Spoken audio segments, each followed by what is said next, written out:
It was lovely. I was in there for a couple of hours dancing away, and there was quite a few people, and it was a really beautiful atmosphere, lovely people.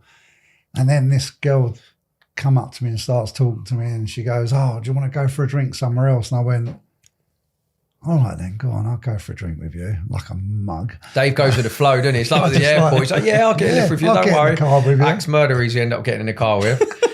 But it sounds like, listen to this story. But I'm so innocent, something similar. But I'm so innocent. I'm so like, mate, I'm like that. I'm worldly wise, right? Yeah. But I say, okay, so my philosophy in life is I carry an empty bucket of F's, okay? Yeah. No one can, I just don't give a F about anything. And that's empty. I've got a meter on my chest, it's full up, and no one's allowed to drain it. So I actually trust everyone and love everyone until they prove me wrong. Yeah, I'm the same, to be fair. I just can't help it. Yeah. That's me, you know. So you meet horrible people in your time. You can't help that. But if you thought that of every person you meet, you'd never meet anyone. Sometimes it takes a while to work that out, is it? Because face value, you don't always you can't really understand what someone's like. Exactly. But you always look at that person with the best intentions. 100%. Yeah. Then it's like, I was going to say that you end up realizing that obviously everyone goes through something and you don't know what they're going through, and you may as well give people the benefit of the doubt, because 9 times out of 10, unless they're a really nasty piece of work, they're going to treat you with respect back and have a good 100%. energy with you. Do you know what I mean? So I like that. But I actually believe that if someone's angry or they're a bit upset or miserable, don't judge them. You don't need to, because you don't know what happened to them in the morning. Yeah, you don't know what happened to them last night. You don't know. You just don't know nothing about that person. What you do have the respect to do is to let them be whatever they want to be. So if someone's screaming and shouting at me, I'm like, okay, and I can just turn around and walk away. I don't have to stand there and argue back. You don't want to absorb that energy. No, you can just and I don't want to upset that person any more than they look already upset. This is it. Yeah. You know. So, but I'm also the reverse way round. If I'm in a queue in the shopping supermarket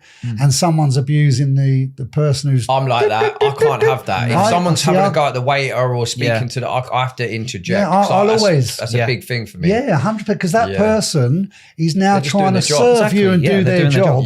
And yes, they might look miserable, but they only look miserable because people like you are entering the fray. But if you went up to them and gave them a great big smile and said something, crack a joke, which I always try and do, it makes they end up smiling and they go, "Oh, you've made my day." Yeah, exactly. You know? And it doesn't take a lot, does it really? No. I always make sure that I try to be like that, especially in Vegas, because a 24/7 city, and it's all full of tourists that they've got so much to do, and there's that level of expectation of service that you just going in there nice and smiley, like I said, polite, being like, "Oh, thank you very much, my friend," give them the tip or whatever, and it does make their day. Something to be like, that Americans love though.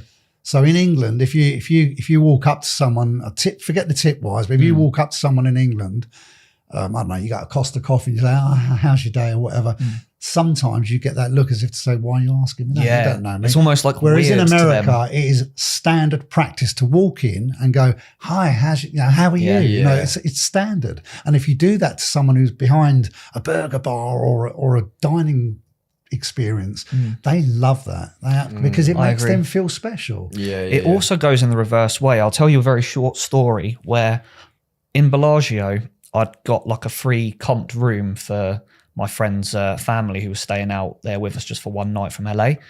And we went to the front desk, and in Bellagio, the woman behind there was saying, "Look, you know, they're driving up. Can we sort the valet out? Can you also get them a little bit of a better room, XYZ? Because they just had like a king bed. We wanted 2 queens."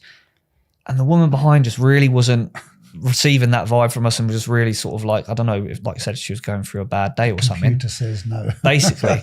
So we're like, okay, fair enough, being polite, walked away. And then me and my friend, we just thought, you know what? Let's just try again, but try a different person behind the desk. Super polite. Yeah, we can do you free valet parking. Yep, we can upgrade your room, and we can also get you 2 queen beds. Yeah.